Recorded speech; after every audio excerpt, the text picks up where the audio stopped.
Welcome in, Smite fans, to Quack and Smite League. Continuing on some final matches that we get to take care of as we are looking to end some of the week's play as we move into playoffs in the upcoming weeks after these matches. But for right now, we are saddled with a banger of a match, I hope. Adelies versus the King's Knights tonight. 0-4 versus 3-1 in terms of records. Not a ton of playoff implications on this one, but certainly a ton of implications for some spicy picks coming out. So I'm excited for what we're going to see. My name is Frog. I'm joined by my man Sandman Samuel over here on the analyst side. Sam, what are you expecting to come out of some of these picks and bans as we're waiting for the game to load up here, especially after seeing the SWC placement matches over the last couple of days? We've seen this 8.12 meta start to be established very early on with some of these changes. What are some of those changes that you're looking at that might impact the games here today? Well, thank you for that warm welcome, Frog. I was ecstatic with the changes that were made in that 8.12 patch, and just watching Comp Smite again in the SWC placement rounds, which was Absolutely. fantastic.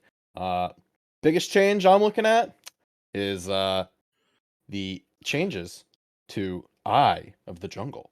It really just gives you an extra bit of clear speed and some extra versatility in that jungle row. And opened a way to Naja. Naja.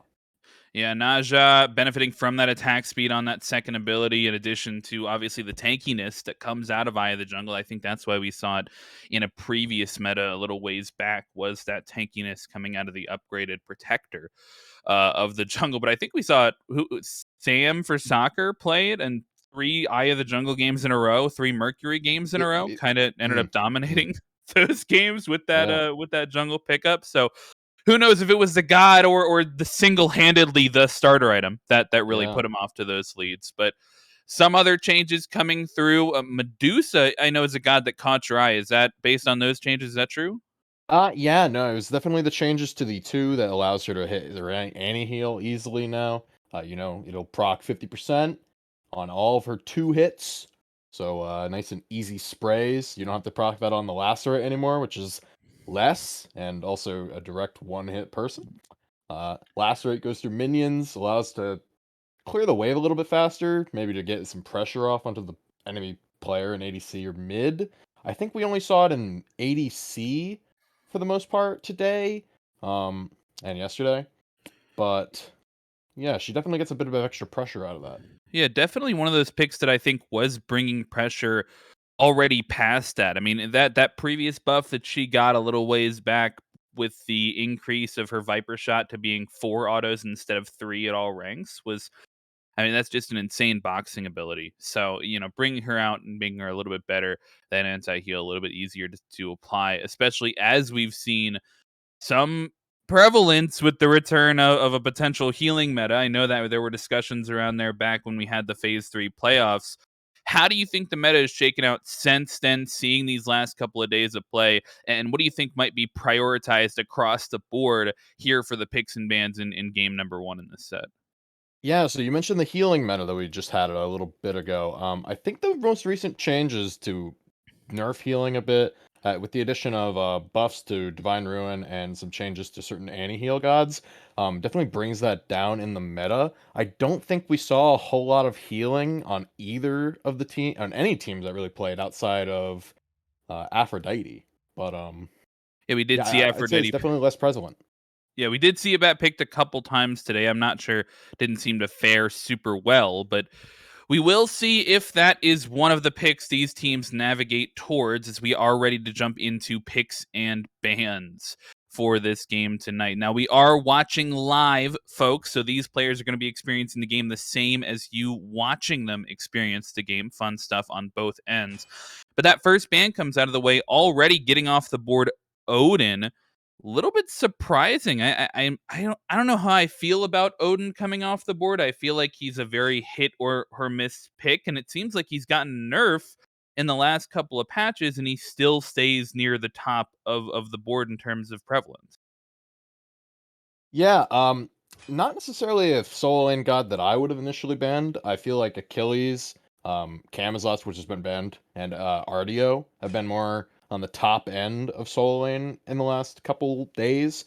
Odin has a pretty good team fight in okay laning phase. Struggles a bit into really any pressure.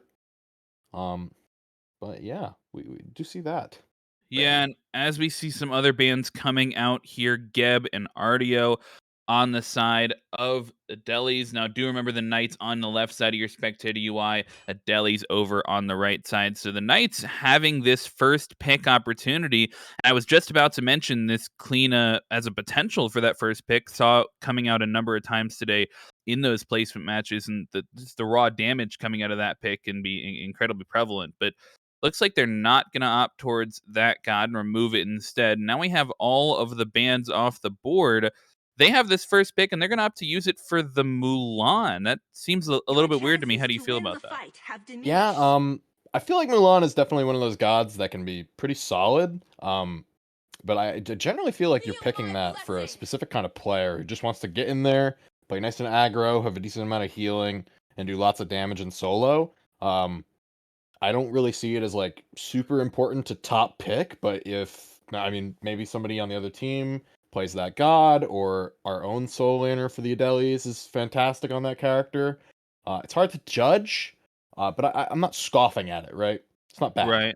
And this is the amateurs league, generally platinum and below. And I think at this level of play, comfort is king, right? I mean, if you are confident with a god, if you can go in, especially with on a god like Mulan, who can has the potential to snowball a small lead in the solo lane, potentially bring that over to an early Gold Fury fight and win the map for the rest of her team.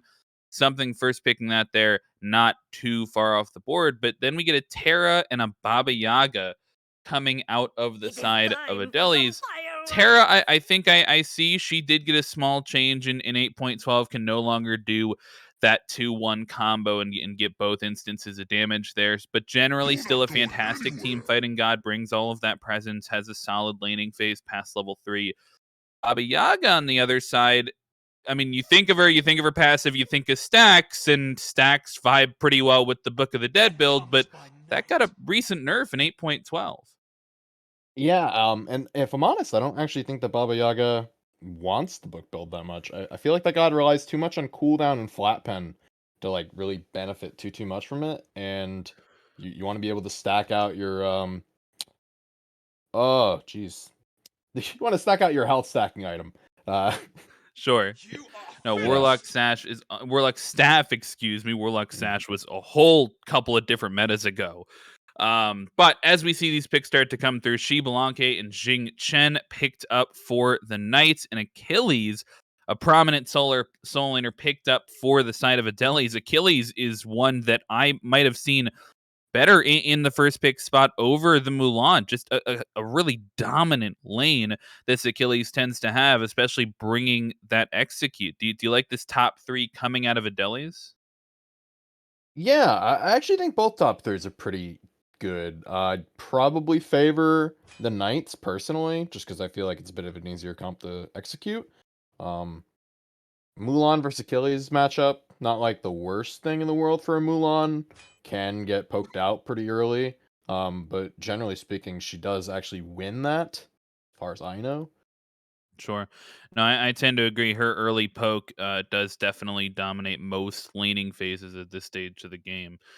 But after we see these top threes, we see these bands start to come out. Hun Bat and the Morgan taken off the board for the Adelies, and Loki and Charybdis taken off the board on the side of the Knights. All four of these picks very prominent, I think, in their current roles. So I am a little bit surprised to see, if they're going to ban these picks away, then they could have been prioritized over something like a Shibalanke or something like a Baba Yaga. But both teams going towards their comfort zones, I think, to start off, as they may have some insider information. They might have played each other before. These teams could have scrimmed, and obviously have 4 weeks of play before this to have watched each other's games.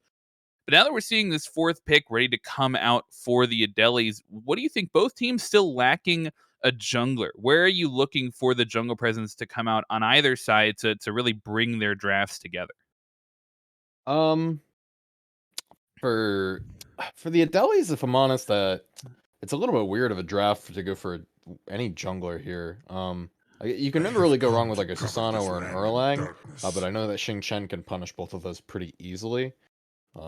We do see a Chernobog coming out, which is a little bit surprising in my eyes. Maybe They they're do looking for that global Another pressure. performance They do already. get the I global guess they pressure can't from get the enough of me. Chernobog, but more surprising to me is this immediate response from the Knights. The Apollo gets locked in where they already have the Xbalanque. I mean, that looks to me like an Apollo jungle. I feel like we haven't seen that since very early or very late season 7, I suppose, be really prevalent in the meta. Do you think this can still stand up to the hype? Um, I was gonna say that it might have been a mid, but now that we've seen the Giannis hovered, I'm a little um not sure about that one. I don't really like Apollo Jungle that much. It feels kind of lackluster. Yeah, I feel like that would have been better in mid, just because you do get a fair amount of mana sustain from a Death's Toll. Trans is an option. In jungle, they did recently buff Eye of the Jungle, so maybe it's Right. Eye of the Jungle rush kind of thing going on, where they're just looking for pressure. Um, it's definitely an objective burn heavy comp, but No, absolutely. That yeah. sheep double ADC is going to shred those objectives down and be able to pair that with some serious confirm with the Scylla.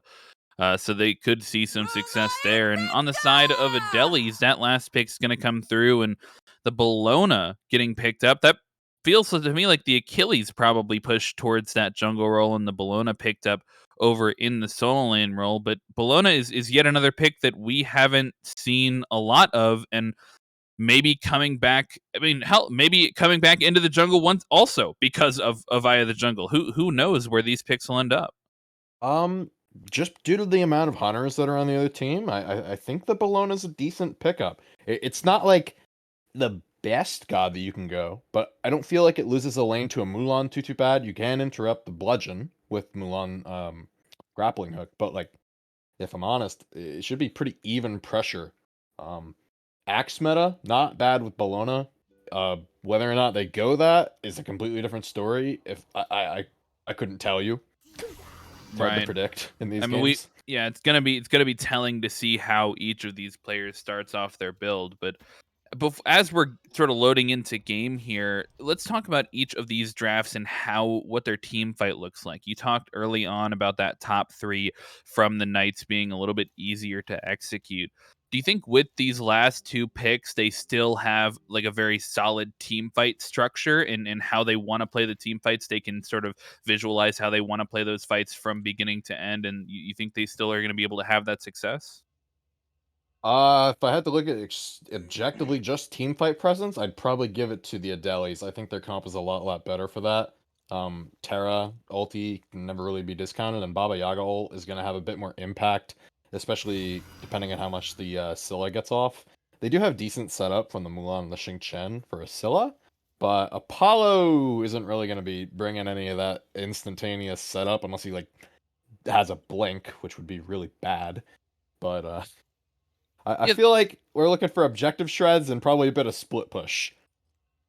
definitely does have the potential to bring the split push, as does the Chernopog on the other side. So both teams with the ability to do that.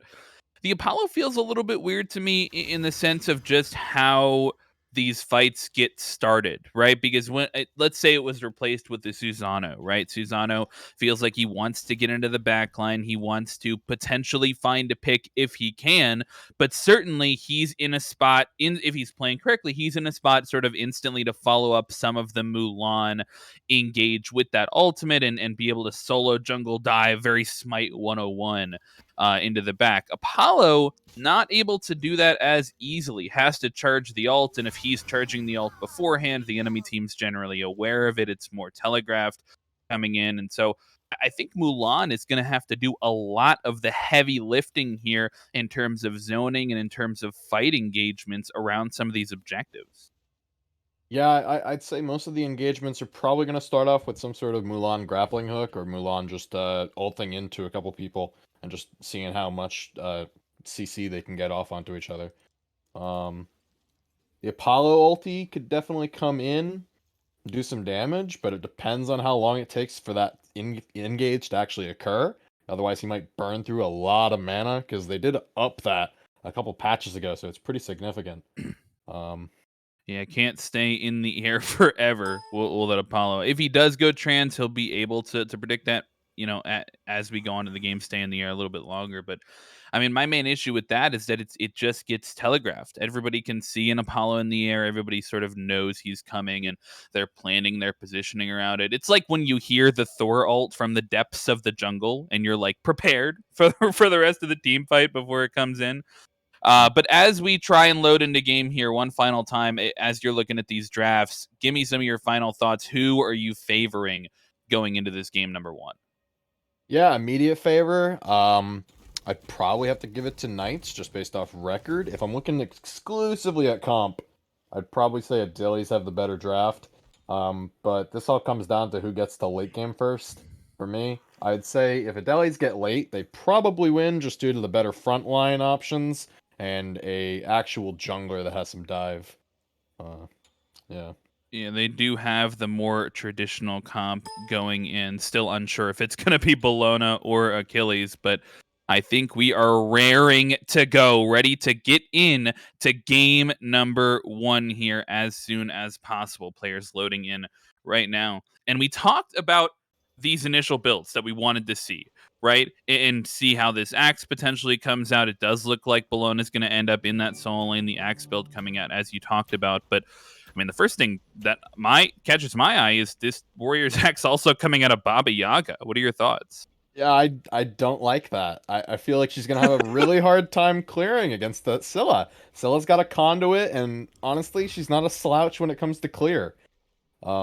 It could be a little awkward in the first couple levels, but she's no worse than Baba Yaga. And without mana sustain, I feel like Baba is one of those really, really mediocre clear gods. She does have mana pots, but that also makes their fight a lot worse, even though they have Axe. So you're looking at kind of a trade-off here, and I don't like it. Yeah, it looks like she's also opting into an early item there, maybe a Chronos pendant, could be a Rada Tahuti Rush for all we know, but not one of those stacking items, as you may have mentioned. That mana sustaining cooldown could come out of an early Chronos pendant, but as we see the initial start here, are there any other builds popping out at you? We do see that Eye of the Jungle on the Apollo. I think that was pretty expected. But Yeah. we, sorry, go ahead. Yeah, no, I think everything's mostly for the two supports. Neither one of them picking up a benevolence, which is a little bit surprising. I think we saw nearly exclusive benevolence outside of a couple games where we went like a super aggro support in the most recent SPL playoffs or play-ins. So that's a little bit weird to me. Yeah, it feels like Benevolence definitely an item that you have to do a little bit more playing around to get the maximum value out of it, as opposed to a Sentinel's Gift, which is just going to be able to provide you more passive value. So could be the supports favoring that. But more interesting, I think, to me is both of them opting to go Meditation. I mean, after this Relic came out and it got at small buff a couple of patches ago, it's taken a couple patches for, I think, everyone to realize its potential. But now, and even in the play-ins today, we've seen a lot of this meditation come out and have a pretty serious effect, pretty serious impact on this dual lane meta especially. Yeah, meditation can really bait you into a bad fight. Once you get low, and even when you're about level 2, I think it's going to start ticking for about 60, if I remember correctly. Wow. It goes. So you're going to be healing more than most of the auto attacks out of either of the hunters. Maybe not the X-Ball with his 1, but you definitely have an option for a med bait there. Some really fighting over here in the soul lane. Bologna holding on to that final ability. Will she hit the... Oh, so low for both of the soul laners here. Craig holding on to that last ability. Grapple will secure it, and he'll pick up first blood over in the soul lane. Apollo is there to help out if needed, but more action in the duo as well. Shibalanke on the run. Jing Chen may try to finish this off, just trying to help his dual laner right now get them out of there safely, and he will succeed in doing so. That meditation coming into effect right there. Both get popped on the other side, but Soul Lane first blood coming out of Mulan. She'll still be low, but already an early advantage gained over in that lane. Yeah, it's a little surprising to me. I would have thought that the Bologna would have backed up there when being so low and knowing that the Axe proc is going to come up and we likely have a grappling hook coming out of a Mulan. But I guess you know, not everybody's familiar with the damage on Mulan 3, which is a lot. Yeah, and they do get some advantage over at the solo lane. Grapple does get that first blood, and Mulan will secure that blue buff, but not huge coming out of either solo lane so far. In fact, Mulan actually backs off that opportunity, gets the tier 2 Shillelagh instead of waiting for that full Blackthorn hammer, which is a little bit interesting to me. I feel like she could have used that advantage a little bit better. But off the bat here, still a slow game to start. Looking at both these junglers, who do you think might have the earlier pressure? Where do you think the pressure maybe should be focused for either team to try and get the best chance going into some of these mid-game fights? Early pressure for me is going to be the Apollo. The clear is just going to be a lot better than the Achilles. Achilles struggles to clear in the first couple levels just due to the fact that his one doesn't hit nearly as hard as it does early. But we do have a fight going on here in solo lane. Solo lane Achilles over here, 2v2 on this side of the map. Mulan certainly seeing her fair share of action, but it's actually Apollo still being up front in the action as both members of both teams around 50% HP. And Achilles may try to come on the gank here, but Bologna looks like it was stepped up a little bit too far. Up, down, does secure the stun onto Mulan, but Achilles late into this fight. She'll pick up the 1v2, does manage to pick up one, and Craig's in some trouble here. Achilles landing the execute, and all the while getting another kill over in the duo lane. 2 for 2 across the map. King's Knights still in the lead, 1 kill, or 3 kills to 2. Yeah, that was a bit of a weird fight in solo, if I'm honest. I feel like the Mulan disengaging with the ulti kind of threw the amount of damage they have there.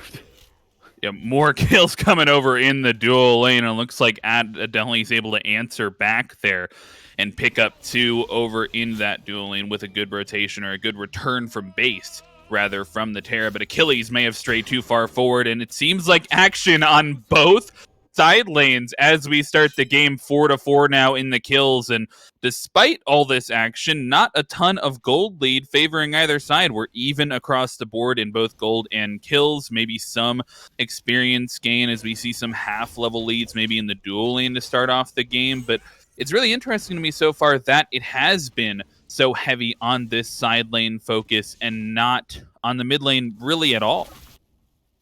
Yeah, I feel like mid lane's a bit harder to gank here. Scylla's a super safe god. That 3 is going to get you super far away, and she's got pretty good PO on all of her other abilities. Same with Baba Yaga. You go into a house farm, it's going to be pretty hard to lock her down, especially with our dive being an Apollo. Unless you're ulting straight into her and hitting every tick and a 1, you're probably not going to... And you don't have any good engage onto her. Because really the only engage on the King's Knights is going to be the Mulan. Yeah, we talked about that earlier during the picks and bans phase, but it is Jing Chen looking for that red invade, potentially gets there a little bit too late as the support starts to rotate out of duo lane and go towards this mid lane potentially. And one of the big things I'm looking at, hold that thought, actually, Apollo over into the right lane. Mulan ult does not connect on Bologna, and she still has that ultimate, yeah, able to get out of there with the Eagles rally successfully. So another gank attempt over on the solo lane. Apollo using that global pressure very early on to try and make something happen, but unsuccessful. And truthfully, I'm not sure the Mulan is really the best lane to focus around when Bologna is able to match that pressure relatively successfully. You've seen a couple trade backs. I'm a little confused on as where the pressure continues to go, but looks like a miscommunication on the engagement over towards the red buff is going to cost Baba Yaga her ult as well. Just, I think, mistakes across the board, but it might be Achilles with the next mistake, stepping up a little bit too far forward. Apollo trying to get some final damage onto that, but looks like they will be stepping away for the time being. I'm not sure anybody will have the damage to finish it off. Scylla being forced away, and it will be Achilles going forward, but will not be able to finish off the kill. The global ultimate comes in, traded back 1 for 1 so far. Whirlwind Rage and Steel won't pull any members under the towers. Now it's Shibalanke going a little bit too far forward. We'll use that dash to escape back to safety, but some consistent action across the board. Feels like we're watching an arena game at this point. Yeah, Amateurs goes hard, man. These guys like fighting, and they do it a lot. We see the dual lanes both rotate out into mid. which, I mean, for me would have been a little bit weird, but clearly the adelies are just on a higher playing level than I am. Yeah, and I mean, we do see an early start here, right, from both teams. I think have been able to answer back to this aggression pretty evenly. I may have been expecting to see some more dominance out of Kings Knights. They are 3-1 in the league, and so they so far have the better record, likely to make playoffs here, if not fully guaranteed. And Adeli's not in the exact same spot there. So I am a little bit interested to see this game starting out so evenly, but at the same time, I think it's looking great, looking similarly passive or similarly. It's hard to nail down. It feels like both teams have made their fair share of mistakes so far, I think is what I'm trying to say. Would you agree with that? Yeah, I've seen quite a few. Um, it's a little bit hard to really tell where anyone's really gonna go with this. Um,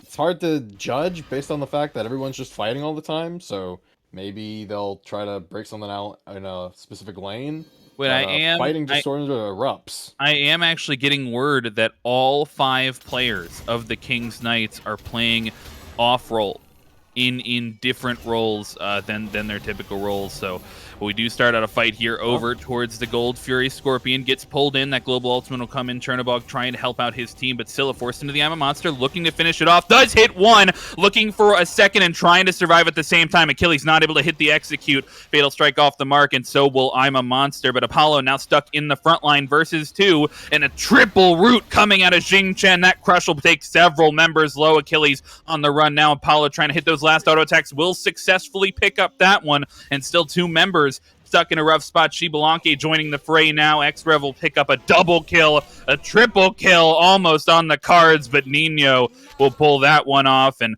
4 members fall for the side of the adelies. Yeah, bit of a weird engagement out of that. We do have this fight in the solo lane that's going a little bit weird, but that fight in duo just seemed a little bit weird. The engage could have gone pretty well, but I feel like there was just a bit of a incohesion between the adelies compared to the knights, and knights just kind of all on the same targets. Everybody knew what they were doing. Good pull in from Mulan here, trying to finish off this solo kill, but does not have the ultimate available. Blink misses. Oh, and a counter blink. Bologna will stay alive for right now, healing up a little bit in this tower, doing a ton of damage back onto Craig, and Achilles now in the fray, in execute range. Fail strike available. Will miss it, though, and trying to still clean up the kill with a lack of cooldowns. Will look for it, but Apollo trying to help out. Will trade back 1 for 1 and may look for the 1 for 2 if Bologna's not careful, but ultimately a 1 for 1, still favoring the adelies. It feels like kind of a misplay, a missed opportunity, if you will, from Craig. I think he could have executed on that dive a little bit better. Yeah, for sure. I will say at least a decent job at juking out most of the abilities that came his way and setting up his Apollo to at least make up for his failures. And Apollo does escape right there on the chariot across the sky. Will secure the enemy's blue buff and his own blue buff with that invade. And seeing him so far ahead right now, 3 levels in the jungle, despite an Apollo pick that we were maybe a little bit hesitant about at first going in here, has proved to clearly be successful. And I think a lot of it has been off of this solo lane focus. Would you agree? Yeah, no, I would definitely agree. I think Apollo definitely excels in a nice little 2v2 fight. He's got good fight. He's got the mobility he needs to get in there. His ulti's solid for just bringing around anywhere on the map he needs to be at any time, so being over in the duo lane doesn't hurt him too much. And if I had to pick any character to be ahead right now, it'd probably be an Apollo jungle, because that's oppressive. Yeah, able to join any fight at this point anywhere on the map that he wants to be, but looks like right now he wants to be on the dual lane side of the map, and Chernobog might be caught in between a rock and a hard place if Xing Chen can take the right pathing here, but a good dash will maintain that safety for Sovereign right there, and it's this next objective that I've got my eyes on. Gold Fury on the board as Apollo's under a little bit of pressure. I don't think anything will come of this for the time being, but now that we're seeing 4 members on this left side of the map for both teams, this may be the key for both teams to try and step into this next objective, but first they might be looking at Jing Chen getting caught out, trying to use the Whirlwind Rage and Steel to survive, surrounded by 3 members seemingly fighting by himself. Jing Chen able to escape for the time being, and I'm not sure adelies have the damage to finish him off, but a good stun will keep him under an early Fatal Strike. Thought may have been able to get out of there, but Spin Sovereign will maintain the kill for his team right there, and holding on to only this 2,000 deficit may signal a good opportunity for them to try and take the Gold Fury. Yeah, I don't think Xing Chen got the memo of where all the rest of his team was. He was not in a good spot, and there were definitely an outnumbered situation going on there. Xball tried to peel. It's not really enough, especially when you got 3 players, 3 of them with decent CC to lock down a Xing Chen, who has no jump or ult, but we're going to go into a fight here. Do have a small advantage in sort of the 4v3 here, do adelies, but Jing Chen coming back from base may be here in time to help out, but Apollo's not waiting for anybody. Xrev back into the backline, will trade 1 for 1 as Spin Sovereign takes out another member, but a good crush combo from there from Scylla will take some members down lower, as well as Terra may be next on the chopping block. Xing Chen using some of that CC, and Terra should fall here. Good dash away to keep her alive for the time being, and good self-peel. She may end up surviving, but JKT will pick that one up finally, and it's now King's Knights in a good spot to start this Gold Fury. Yeah, Crusher Poison Darts damage got her down. That stuff hits, man. It chunks. It doesn't really seem like it, but we're going to pull that Gold Fury here. Chernobog close on a steal, potentially can't see the HP, and gonna look for adelies. Steal it away with the Eagles rally. Let's see if they can answer back. Achilles on the front line, but Bologna even farther forward. Maybe the one to trade her life for the Gold Fury and for the betterment of her team as she struggles to survive at the end of the team fight here. I think she will eventually fall, regardless of how long it takes. Hold that thought, Bologna. Yeah, getting out, so it's trading nothing, essentially, for the Gold Fury steal, and to me, if you have the Scylla on your team, you just have to secure that. Yeah, just feels like she didn't know the own DPS of the team, and maybe that comes out to the fact that they're role swapping. And that could show you how that might bite you in the butt if you try to go do it. It's a little bit disappointing. Yeah, answering back is the adelies. Not only do they steal that Gold Fury, but actually looking for the Pyromancer now. We'll see if Apollo might be the one able to steal it away, and it's just a steal fest. Adelies take it away from King's Knights, and King's Knights answer back, taking away the Pyromancer. So ultimately, an objective for an objective trade that's going to favor the adelies, and they cut this gold lead in half. Yeah, I really feel like both teams could have really favored from a bit of old-fashioned zoning in both of those engages. Neither of them really went for it, and they lose their advantage entirely off of it. Although, I say lose their advantage, there's an 800 gold lead, so it's really not much of a difference between the two teams here, which surprises me, because honestly, without looking at it, I probably would have thought the Knights were further ahead. Yeah, Knights do feel dominant in the sense of just pure pressure on the map. They, at the very least, they feel more confident stepping up. They feel more confident putting themselves in the positions to impact and start fights. So it definitely can feel a little bit oppressive from them as they're consistently in the positions to start fights. But it's now Jing Chen in a little bit of a rough spot if he gets caught out here, but those double dashes from Jing Chen oftentimes keeping him one of the safer Guardians in the game with those movement abilities. But Mulan now with the rotation, and Apollo in the air does land down, and I'm a monster coming in through, but Xrev picks up the first one regardless. All low members, he'll pick up a double kill, looking for the triple. It will be Scylla taking that one on the chin, and it will be Achilles, the last one to fall, in an immediate 4 down for the side of adelies. That was instant from the King's I'm going Knight. straight to Fire Giant, man. Come on, let's go get that, boys. Yeah, they're on the way over there. But I mean, that fight broke down. It seemed instant. As I said, from the King's Knights, Mulan comes out of nowhere. I'm looking maybe at a lack of ward vision coming out, but then I do see that there are wards on both sides of the right side of the mid camps for the side of adelies, and it's actually Chernobog rotating over, will get immediately collapsed on, and that's the exact right play from the side of King's Knights to prevent yet another steal coming out of adelies. I can respect the attempt from Spin Sovereign, but now it's adelies confidently down and King's Knights confidently in the lead with that how that panned out. Yeah, I mean, there was a good attempt from the Chernobog. You almost burned 3 people to death there. Although that might have been a little bit more of the fire giant tanking. Uh, yeah, interesting fight in mid. It seemed to me like the Achilles sort of turned around when he was out on his ulti. He sort of wanted to go back in on that, which is probably not the greatest idea, but I can respect the play.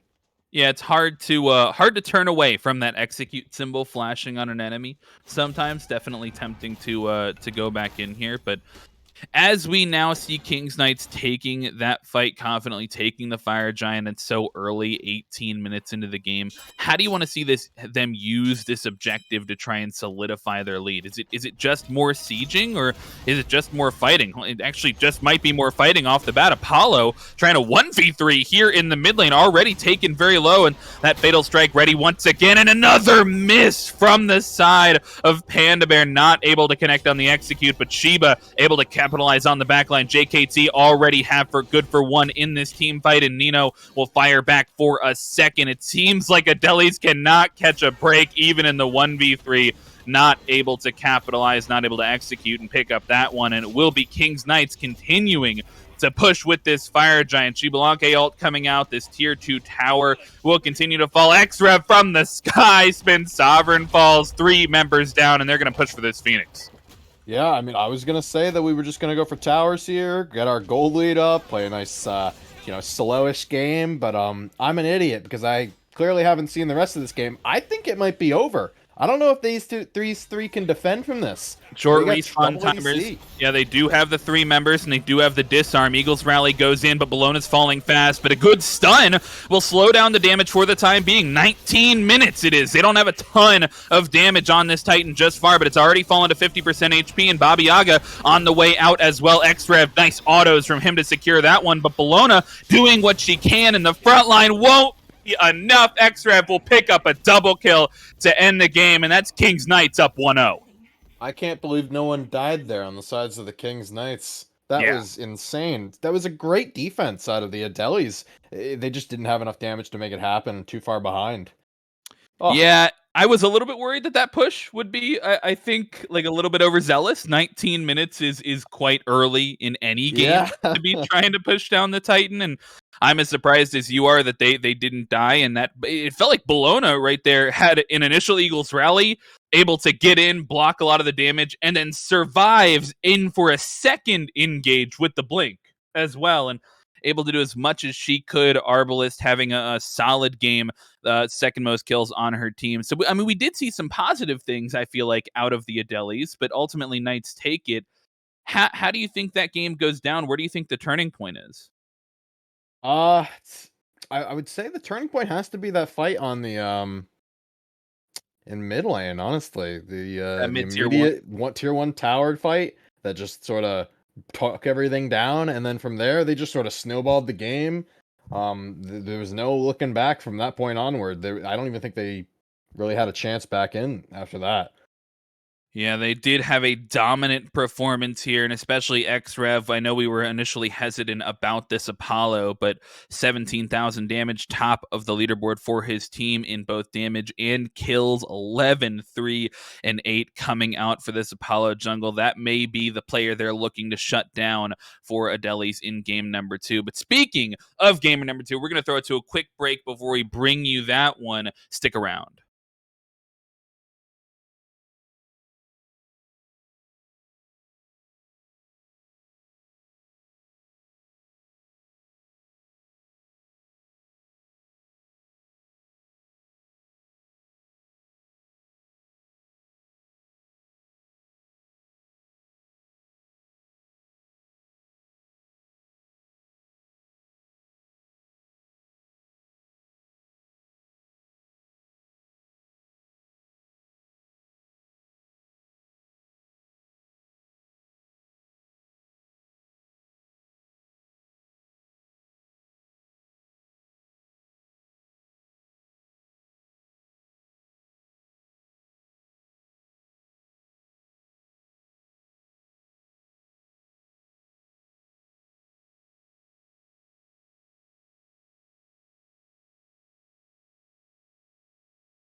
Welcome back, Smite fans. We are right into the action for game number 2. These picks and bans are firing their way through, so we don't get a ton of opportunity to talk about that last game. But one of the things we left on a note of a little bit of uncertainty of the adelies was how they might respond in this picks and bans phase after losing game 1 in that sort of dominant fashion.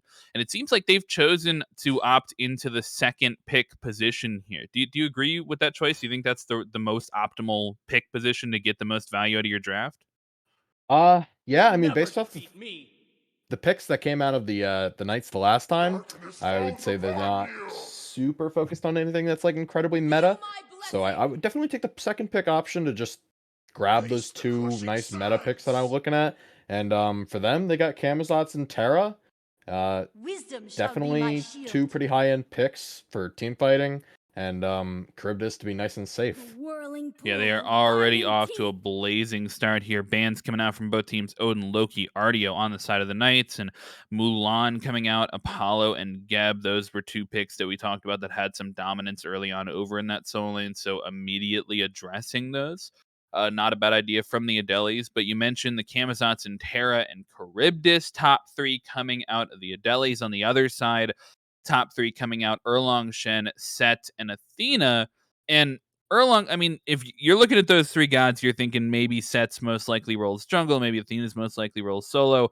That leans towards an Erlong Shen, or Athena is most likely in support role, excuse me. That leans towards Erlong Shen solo, but I mean, do you think it will be the Erlong Shen solo, or maybe he's transitioning to jungle and we'll see JKT, or excuse me, this Set, not necessarily JKT, this Set end up in the mid lane or the ADC lane? Oh, that's a hard one to call. I honestly have no idea where any of these gods are going based off of what they played last game. You're Uh, required to make a guess, actually, yeah. contractually. That was that in my contract? Yes. I'm gonna go with Erlang solo. I feel like this guy likes to run it down, and Set doesn't. Set can do that, but not as hard. Yeah, I feel like Erlang is definitely gonna run it down a bit harder. And the Set guy, the jungle, that at least from last game, he strikes me as the kind of guy that wants to hard carry. So I feel like the Set might go towards him. Yeah.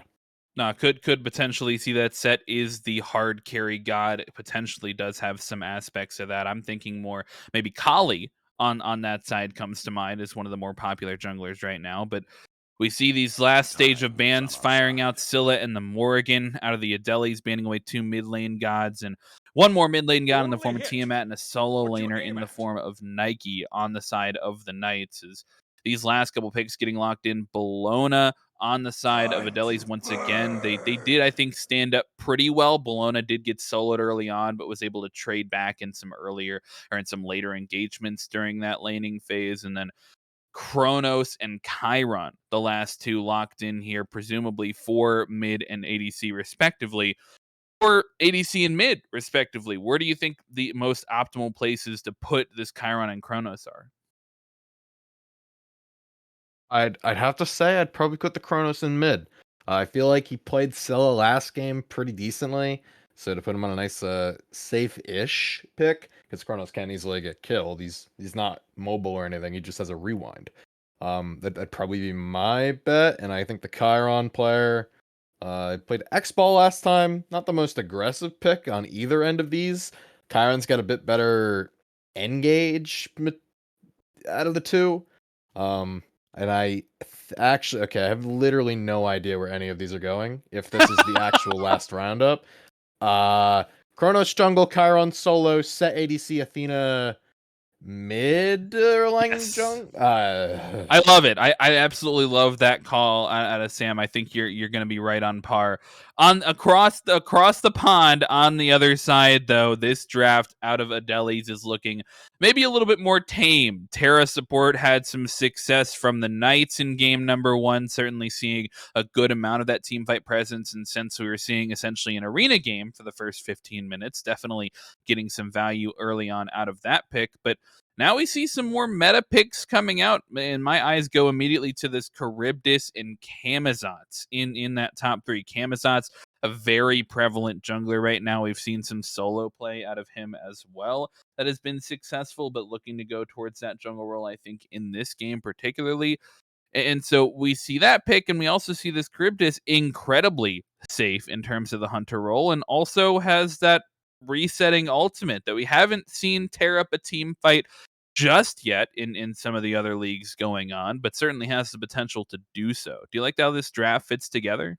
Yeah, now that my brain has stopped melting from Sure. looking at the Kings draft, I would probably say, if I had to, just give a draft winner, I'd probably say the adelies. I think they're a little bit more cohesive, maybe a little bit more normal. Um, Lots of safety, except for the Agni. I feel like he's gonna get gone on a lot here. Yeah, he may end up being the focus for the side of the draft. You mentioned safety. Camazot's having that Beads Aegis built in on that Yeah. fourth ability. Charybdis having a Beads Aegis also built in, but on a non-ultimate ability. So that's powerful. And then obviously the two tanks coming out. And Bologna going to continue to get that value against 3 auto attack characters on the side of the Knights. Didn't come through, really didn't get a chance to have some impact in more of those mid-game, late-game team fights on a rotation over. Did Bologna, right? Like, she wasn't able to get involved, I'm sure, as much as she wanted to. But definitely able to, once again, some value coming out of the Bologna pick, I think. Yeah, I'd say 4 auto attackers even. I think Set's majority of his damage late game is gonna just come out of the Kingslayer with his auto attacks, proccing all of his other abilities off cooldown. So that would probably be that's honestly the best pickup here, and I think we should see a Witchblade either immediately or incredibly, incredibly early. Like I'm talking second, third item for at least one of these guys. And honestly, Lux Vito could build it or the Bologna. I see no issues with that. Yeah, they've Um, got some flexibility over there on that item. I think Midgardian Mail certainly is a shout, not an mm. item that we see often, but against 4 auto attackers, right? This might be the most value it's going to get. But in terms of final thoughts, looking at these drafts, knowing how game 1 went, who are you favoring if we remove the team names? And who are you favoring if we keep in the team name? Remove the team names. It's delis. Keep the team names. Uh, uh, probably the king. I don't know where anyone is going yet. That's the main problem here with me. Well, Um, let's join in on the game, and we'll all of us together, including the production staff, will get to see where where everybody is heading as we load into this game here. But one thing that I'm seeing off the bat, like if we're going by the player names, right, in terms of what everybody played last time, well, don't. we're looking at a Kronos jungle, we're looking at a set ADC. Nope. But it looks like none of that is the case. None of that is what's happening because All we're role right. swapping once again. I'm not sure if these players are now on roll or if they're continuing to be off roll. I'm not 100% sure who ends up in the correct roles here, but I think it will be, set solo. X-Rev on the Kronos will end up in the mid lane. Lil Nino on the Athena will end up in the support, and a jungle Athena. That's the one big change. Jungle Athena, support Arlong. What are your thoughts? I hate it. Nice. Yeah, I really feel like the Athena should probably be in dual lane, but if I'm honest, this comp is technically better than the last one if you really look at it. So props to them. They've really done it. Yeah, definitely an upgrade, I think, just in terms of pure meta. But there already was some serious action over in the dual lane in game number 1, and with this Erlong Shen, we might be seeing even more action come out over in this duel lane, especially before Crib is able to get that immunity online, still level 1, and maybe put in the grave, but a good meditation from the Terra will save his support or save his ADC for the time being. They're not able to finish that one off, but finally, you mentioned in game number 1, both supports picking up the Sentinel's gift. Looks like Erlong Shen heard you picking up the Benevolence in this game number 2. Yeah, I would say that we have found the one man who is at least probably playing his main role, because my man is immediately going hyper aggro compared to the last game. I think the Xingqian was not nearly as aggro as this Erlang was, although that also makes sense. It's a Erlang. I would not want to play against that, just Due to the fact they have double dash at me. That just sounds unpleasant. Yeah, perhaps feeling a little bit more comfortable in these roles as we start off. But Chronos already under some pressure here in the mid lane, and we get a chance to talk about this Camazotz on the side of the adelies. And once again, Bologna under some pressure. I mean, continuous fighting in these side lanes, similar to what we saw in game number 1. But this Chronos on the other side, or excuse me, Camazotz, both starting with C. There are a lot of C gods in this game, actually. I'm going to mess up consistently through the cast. You can expect that.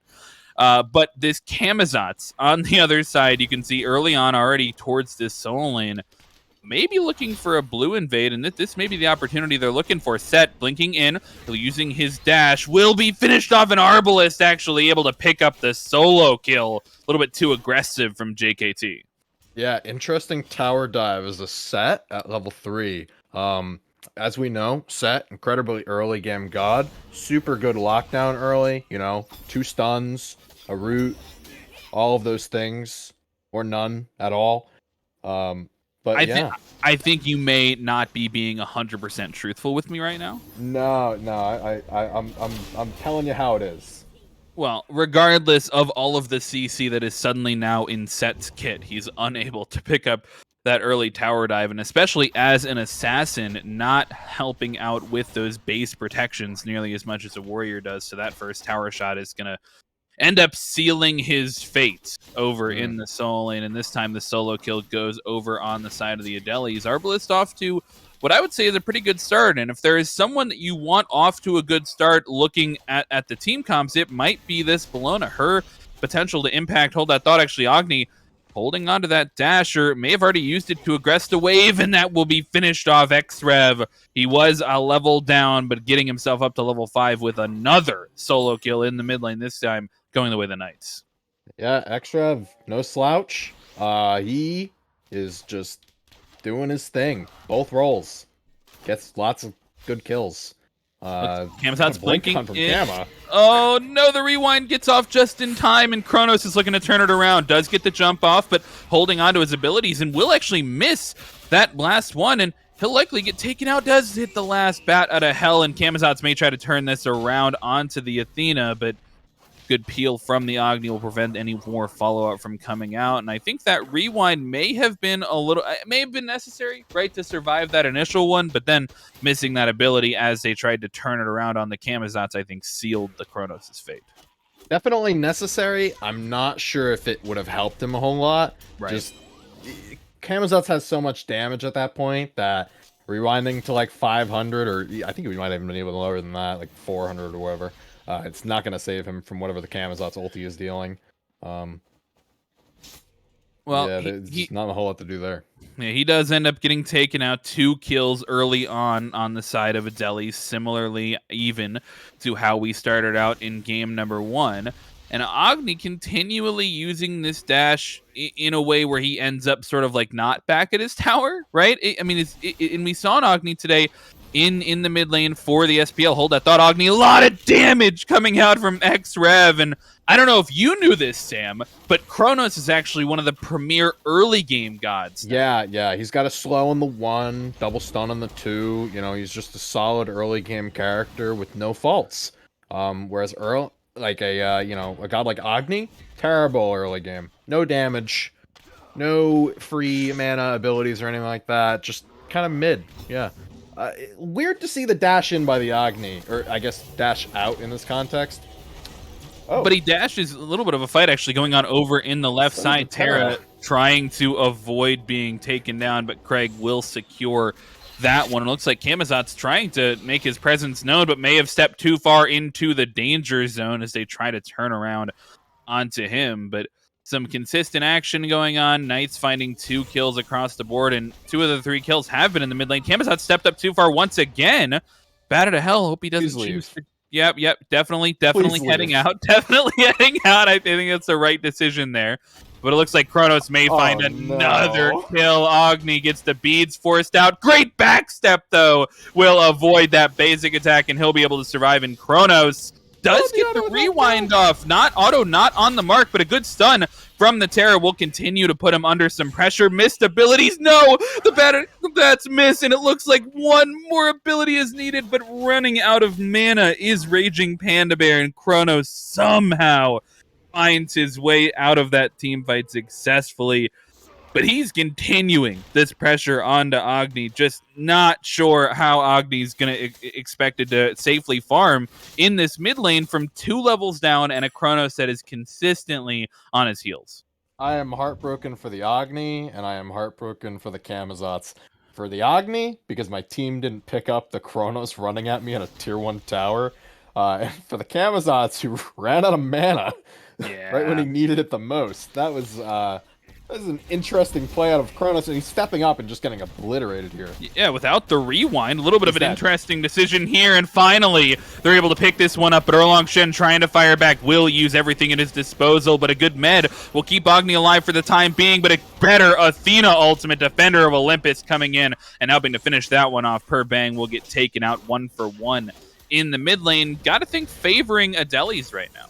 Yeah, I take that trade every day of the week. I will say, unfortunately, it is a Chronos, so it's not the best shutdown ever. My man's gonna get online no matter what. He's pretty far ahead, yeah, and he's gonna scale as long as the game goes on.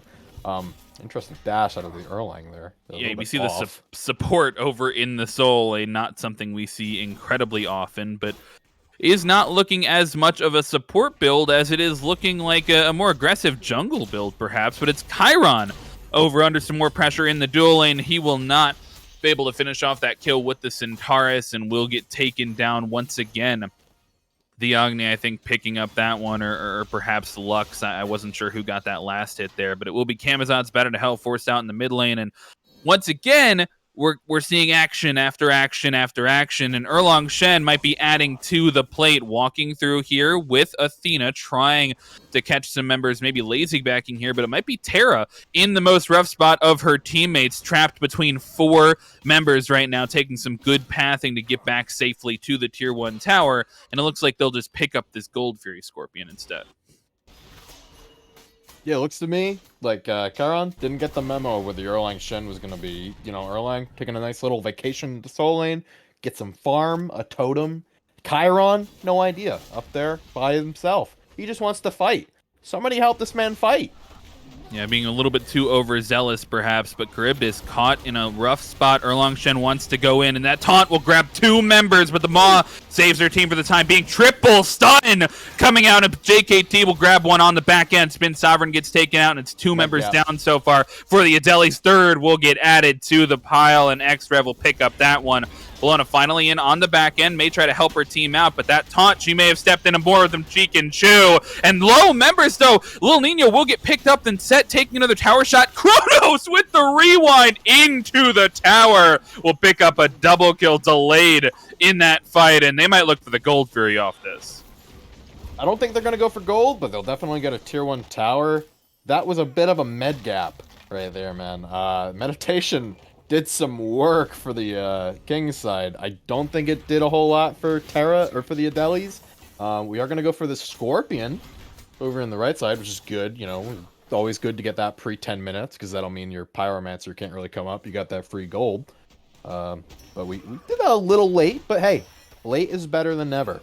And they do manage to pick up some global objectives, some global gold off the side of that fight. They win the fight. They take down the tier 1 tower as if Agni needed a harder time surviving.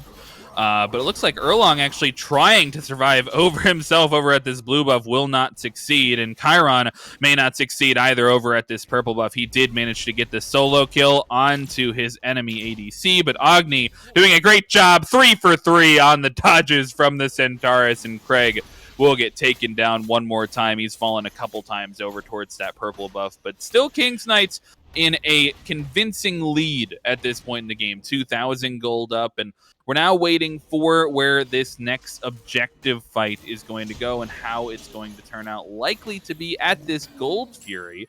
How do you think adelies need to play into this to have the best shot at winning this team fight? I mean, is it a solo rotation? Is it being there first and getting a pick on a value target like this Kronos? And before we even get a chance to answer that question, we get off to a fight in the mid lane. Defender of Olympus charge, and we'll get the rewind out as well.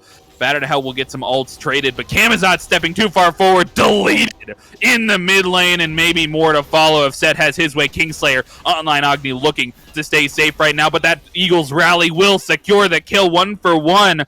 So far, that's gotta favor adelies in the current swing of things, but Athena wants to continue getting involved. Will taunt the Bellona back in, but no problems there. Tanky as well, but not enough perhaps to survive right now, and Erlong Shen, the support, wants to help finish off the kill. Will try his best to do so, but it's still Terra being in this fight, and those bombs are raining down from the sky. Not enough damage from either side to finish off. Will just be a 1-for-1. I can't believe that was just a 1-for-1. Me too. I honestly thought that the blue team was going to run away with it there. The King's Knights would just get some extra kills there. Lots of abilities thrown down from adelies immediately. We saw Kama ult, couple Agni bombs, and Terra ulti come out in that fight before most of the team from King's Knights got there to begin with. A little surprising, honestly, that they lost that so hard. Gold Fury pulled. We're not going to zone it. They are pulling the Gold Fury and looking for the steal. Will not be picked up. Lux Veto a little bit too close for comfort on that one. And as is Set, JKT trying to finish off a kill, trying to help out his team by securing the Pyromancer, but will be able to use that Kingslayer to escape as opposed to getting some kills and takes them off from the enemy team as well. But similar to game number 1, we do get those objective trades, right? Pyromancer for Gold Fury, but this time it's both teams securing as opposed to both teams stealing. Yeah. Definitely a bit weird of a play on that mid lane from the Set. Goes right in there, honestly. Surprised he didn't just try to steal. He looked at me like he put down the 2 into the 3 rather than just trying to 1 it from a distance. Probably would have done more damage. This guy is playing with fire, quite literally. In the jungle right here, just looking for steals. Kronos, oh my goodness, you are dashing right at him.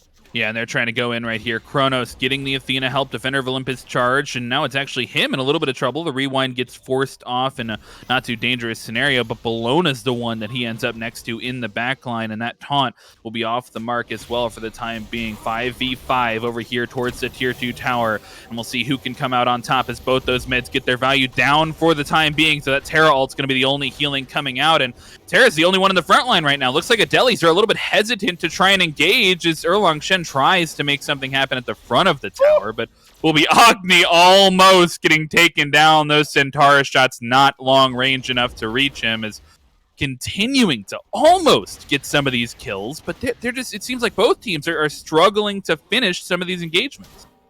Yeah, I mean, this Kronos burst is terrifying. That man is doing so much damage. Engage comes down from the mid lane with Set just running at him. Now the Kingslayer continuing to do damage in the back line. Finally, that med does come back up, so it'll help out her team in healing back up for the time being, and they won't be able to get that kill once again. So continuous engagement. Everybody's stacking damage. Everybody's stacking damage mitigated. Right now, just pumping those numbers up to the heavens as we see Kronos leading the player damage. But surprisingly enough, the second place is Lux Veto on this Terra doing work for his team. This does not surprise me at all. That he's been hitting everything, honestly. A couple missed like walls here and there, but for the most part, he's getting every tick of the ulti on pretty much every time that it's on rotation, because they're quite literally, it looks like they're fighting every like 70 seconds or so for the Terra ult to come up. I'm confident the Knights are waiting. They've got a timer in their mind. They're like, all right, boys, Terra's ult's up. Let's go. We're going to fight now. Yeah, they certainly seem to be engaging every so often or so. Definitely do not want to wait too long before getting back into the action. And that seems to be the case for both teams. They really enjoy scrapping in this game, in game 1 as well so far. And prior to game, or as opposed to, in game number 1, adelies still have managed to stay at parity. They're still holding on to being relatively even in this game, and it's actually Erlong Shen engaging seemingly by himself. No Defender of Olympus charge. Instead, it's charged in the mid lane, and it looks like Camazotz is the one under some pressure. We'll use that blink and survives for the time being, but not able to pick up any kills once again unless Terra is next on the chopping block, does finally get that ultimate popped, and it will be Chiron not satisfied with losing another kill. He needs to finish one, but the Maw may have something to say about it. Not far enough away to land that one, and it will be Erlang Shen once again in the front lines. It seems like he is very consistently trying to get something going, trying to be in the front line and trying to help out, and the Athena, Defender of Olympus, just wasn't there for that fight. So they had two separate fights, and as a result, they don't win either of them. Yeah, Erlang just trying to go in, get something started immediately. Not really paying attention to where the rest of his team is. This is a classic ranked player play where he's like, guys, where's my team? Well, I'm like at the back camps trying to fight two people, and no one's I don't think anybody's ever done that in ranked. No, ranked players are all notoriously intelligent and yeah, quality. Yeah, Athena, yeah, did an ulti onto him. I don't know if it would have helped though. I'm not sure they would have been able to pick up the kill, but one thing I did notice, I'm not sure if you caught that there on the map, but Defender of Olympus charged in the mid lane for Kronos, and Kronos uses that Defender of Olympus to immediately blink forward and unable to pick up the kill despite the blink forward. So, as you do. I mean, when I pick Kronos, I immediately think I must blink. That's just, it goes hand in hand. Now, here's a question. If you blink on Kronos and then you immediately rewind, do you rewind back to where you blinked from, or is your position reset and you rewind in the same spot? Yeah, no, your position gets reset. Kronos does unfortunately not work like that. That would be really fun. Unfortunately, that's not how it's coded. Very sad. Good attempt from Mr. Bologna. Good steal attempt, but will be surrounded by 3 members, and not sure he's long for this world. JKT will pick up the killing blow on that one, and Charybdis stepping a little bit too far forward as well. We'll get back to safety, the safety of her team. But Terra, once again, on the front lines, not surrounded by her teammates, and she does get the beads out of the set there, successfully continuing to do a ton of work for her team right there, as we see of the top 3 members, still 2 tanks for the side of adelies in that top player damage conversation. But once again, looking for this steal, will hold off on it and does steal it with no attack. You cannot let that happen if you're King's Knights. I mean, I don't think they know the definition of zoning, but certainly Set with this Kingslayer knows the definition of his role. Will take down Spin Sovereign, and Agni will get taken down as well. Both mid and ADC falling, but Terra able to steal the gold free away with an auto attack. That's got to be a clip, right? We're looking at a front lane gap here, man. The Terra, he's just terrorizing the competition. I love it. Just utter destruction, and immediate blink in by the Bologna to defend the tier 1 tower. Yeah, they're trying to defend this tier 2 tower, trying to turn it back onto Erlang Shen, who's grabbed Thorns at this stage of the game against the Charybdis and the Bologna, trying to get some damage back. Certainly the aggressive support build, but it's actually the Camazotz under a little bit more pressure. X-Rev will pick up his 5th kill of the game on the board, and maybe looking to help his team out and grab the 6th here is Terra in a little bit of a rough spot, but it's only Chiron on the chase, and good self-peel will keep Terra alive for the time being, as Bologna continuing to go in and stack those damage numbers up. And I'll keep saying it, man. I'm going to keep sounding like a broken record. These 2 tanks at the top of the damage charts for the side of adelies, not only for the side of adelies, but for the entirety of the game at the top side of these damage charts. And I think Charybdis really needs to be getting more involved, and Camazotz really needs to be getting more involved if they're looking to take some of these team fight wins. It's very surprising to me that the Camazotz is low. Should have pretty good engage just based off the fact that he's got the immediate up in the air. Just get your damage off like that. You're safe as can be. A little weird. Maybe he's just struggling trying to kill a Kronos, because, I mean, Kronos got 2 health bars, basically, as long as he times it correctly. Pulling a Fire Giant. Not don't know about that. It's probably just a bait, though. So. Well, we'll see how this pans out. So far, falling really fast, though. Double ADC on it. Defender of Olympus charge. Fire Giant down to 25% HP, and Set doing a good job of zoning. But Terra in on the back line. We've seen this before. Erlang Shen falling low, and Focus taken off the Fire Giant. But it's anybody's game right now. 50-50. Knights managed to secure it, but will they secure the fight? Looks good so far. 2 for 1. Lil Nino picking that one up, and they're going to look for another one on the Bologna. JKT finishes that one off. Terra next on the chopping block. Good stun. Oh! The cancel coming out of Kronos, and a good pre-beads to make sure he can stay sticking to this target, and Terra will be the next one to fall. 4 down on the side of the adelies, and they'll trade a Fire Giant and 4 for a tier 2 tower, but that may be next on the horizon. This Phoenix may fall for the King's Knights. Yeah, I think they're going to go straight for the Phoenix, and if Kerbitus isn't back, I think they... No, they can't end. They're canceled. Her back's gonna be canceled. Oh, no. Timing. They're not going for it anyways. I thought they were going to use that opportunity to maybe go for it, but, I mean, how does that fight go so poorly? It feels like that Smite 101 here is to pick one, right? Like, they bait the Fire Giant, they do the Fire Giant, and they're supposed to get off of it. They're supposed to either continue fighting on the Fire Giant and try and secure it really hard and take it down, or get off of it and take the fight. But it seemed like they stayed on it and took the fight and managed to win the 50-50. How does that go so well for King's Knights? To me, it looked like the King's Knights were trying to... They wanted to full burst it, right? Somebody wanted to fight, so then they sort of... Off of their original call. That's probably not the best call, if I'm honest. It's probably... Fight is definitely the call there. Right. Especially with the tanking that was going on. It's a little awkward. I think the Erlang was tanking, and it sort of pulled it into 2 of his carries, which probably made them take a bit more damage than they needed to. I'm a little surprised that the adelies didn't come away with that fight, at least. I know the King's Knights got the fire. I'm just surprised that they didn't have such a bad engage there and lose most of their players. I think a lot of it came down to the fact that the adelies sort of grouped into that middle of the fire pit right after the fire goes down, and Kronos gave him a slapping. Yeah, they did certainly group up, and I think the problem there for the adelies may have been that focus onto the Fire Giant. That, I mean, typically that's a good thing. You're praising a team for all being on the same page, but when the King's Knights go exclusively sort of for the fight, like they're still on the Fire Giant technically, but they're not hitting it anymore, and your team's sole focus is, okay, let's steal this away. Like, we saw the Eagles rally over the wall onto the Fire Giant. We saw Terra basic attacking the Fire Giant. And not only, like, that's not a horrible play, but they don't manage to get the Fire Giant through all that focus.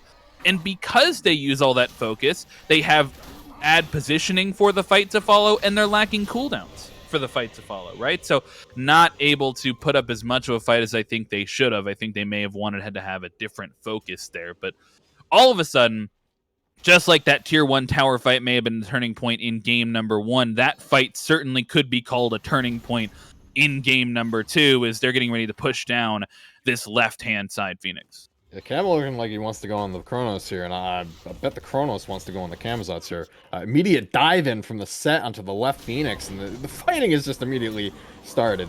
Yeah, and Erlang Shen in the backline will try and push that Charybdis out of the fight, does so successfully, but it's Kronos also split pushing a non-existent Phoenix here in the mid lane, so not able to help out his team, but Raging Panda able to take out one of the members, 1 for 1 so far, and that rewind gets channeled. Will bring him to safety for the time being, but Camazotz ready to fire this one back out of the hell, misses the first swoop, looking for the second, and chooses to escape instead.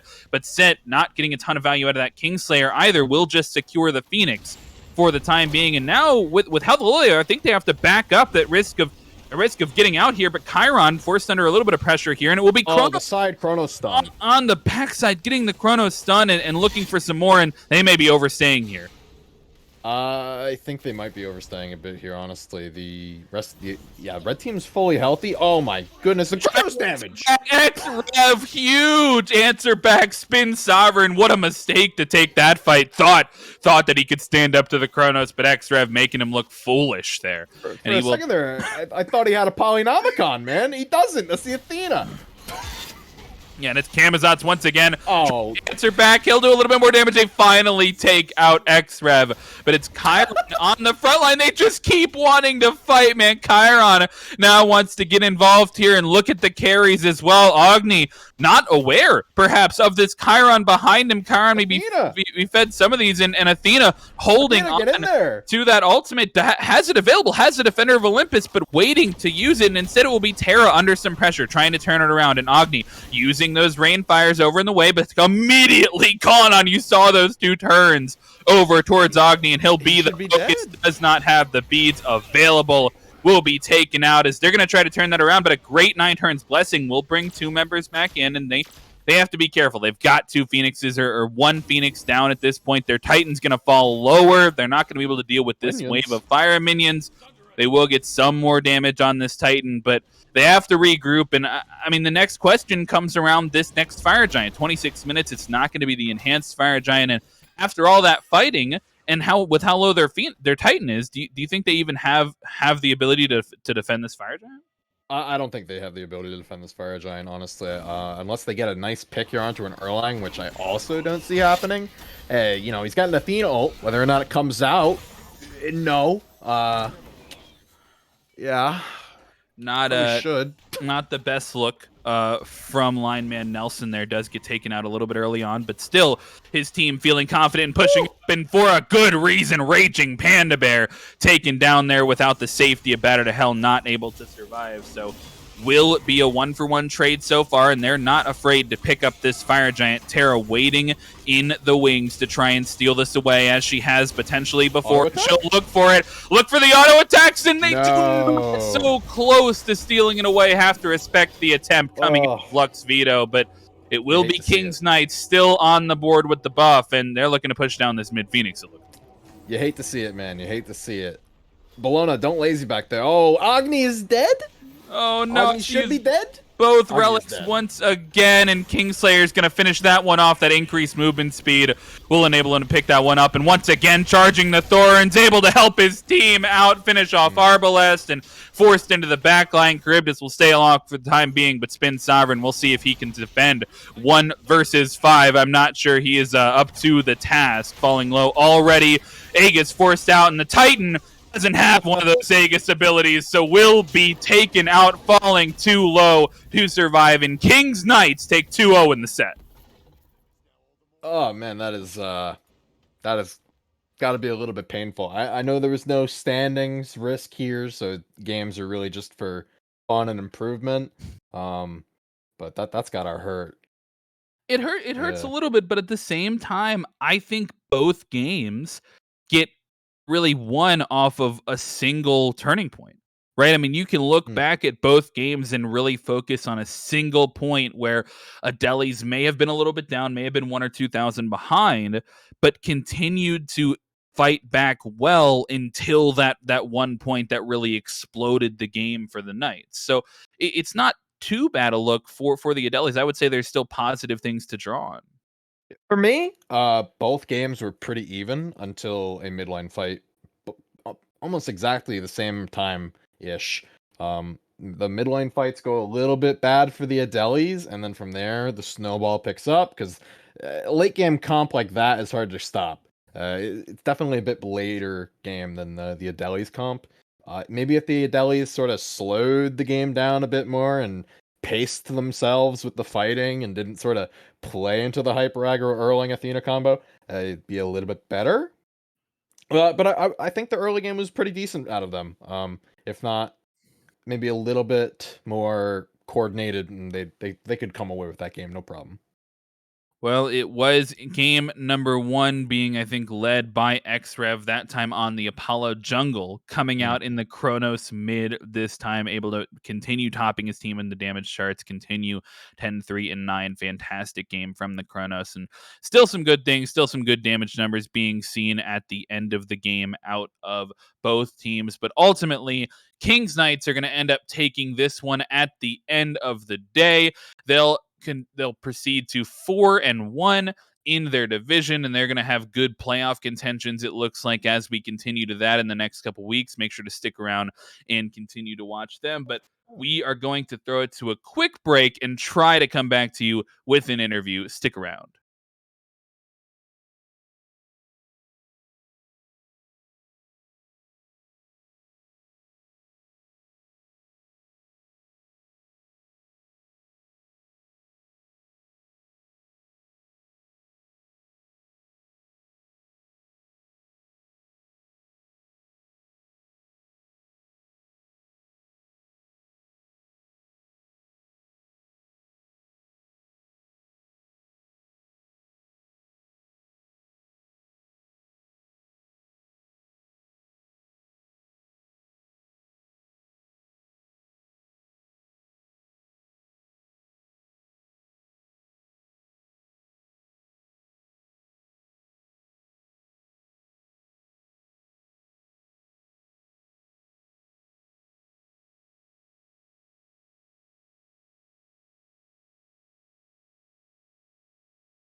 Welcome back, Smite fans. We are joined here at the end of the game with Reverb, X Reverb. Fantastic gameplay in game number 1 and game number 2, piloting that Chronos that we said so many positive things about in that game number 2. Reverb, welcome on in. Congrats on the win. Thank you very much. So, Reverb, what was the motivation behind your team pulling out the beautiful role swaps that occurred in both of those games? And second bit, which one of those games was your normal roles, if any? So we've had a little bit of a discussion, an ongoing discussion within our team about mainly one role swap, the mid and jungle role swap. You saw me play mid and you saw me play jungle. The Craig Afro and solo lane was honestly a completely unintentional mistake. They did not switch, and we decided to just play it out, and it worked out well, and it was great. And then, yes, the mid and jungle switch is something we've been working on as well. We think our jungle, or the person who jungled second game, has been performing really well in jungle when we put him there, and I can play safe in mid lane and do decently. So we think that's probably our go-to comp for now. So it's not something where you're consistently switching depending on maybe who's more comfortable with a certain god in a certain meta. It's like you're trying to determine what's going to end up being your plan consistently for playoffs. Is that the Yes, plan? it's an ongoing thing. Yes, sir. Okay. And with some of those compositions, I mean, with all 5 of those gods coming out in game number 1, game number 2, those were a little bit, I think, more interesting in game number 2, having 4 auto attackers on your side. We were a little bit confused about where those roles were going until we loaded in. Is that a plan that you're seeing as like, is that your plan, a plan you're going into the draft with? Like, was this comp what you envisioned going in, or is it more of a, okay, we're going to pick comfort picks as we go down the line and prioritize what any given person is feeling at that moment? Game 2, our draft really played off a couple of comfort picks. We had a support who said he wanted to play Erlang Shen, and we had a jungle who wanted to play Athena. And we kind of recognized from there that we had the ability, because of the double taunts, to build a very auto attack based team. And Kronos has always been a comfort pick of mine. So, yeah, that was kind of our thought process. We thought we could have the potential to get a lot of picks, especially because of how well we positioned game 1. Yeah. Sam, did you have another question? Oh yeah. So do you guys always play so aggressively? Because you guys were just running it down both games. It was fun to watch. I think whenever we have the ability to, we play very aggressively. Yes, we're a very aggressive team. We all love the W key button. It's a very great button. But we also have had games where we've had to play back. It is definitely our play style to play aggressive. But we do know when to dial it back. Well, the ability to adapt definitely cannot be overstated in the current meta. But once again, congratulations on the win. I do want to give you a chance to shout out any of your teammates, a coach, if you have one. Was there anybody that you wanted to shout out at the end of that game? Yes, I wanted to shout out Craig Afro, who had a fantastic game. I wanted to shout out Nino as well. He played jungle phenomenally, and my entire team. I think we're in a good spot. And I think we're in a good place to win.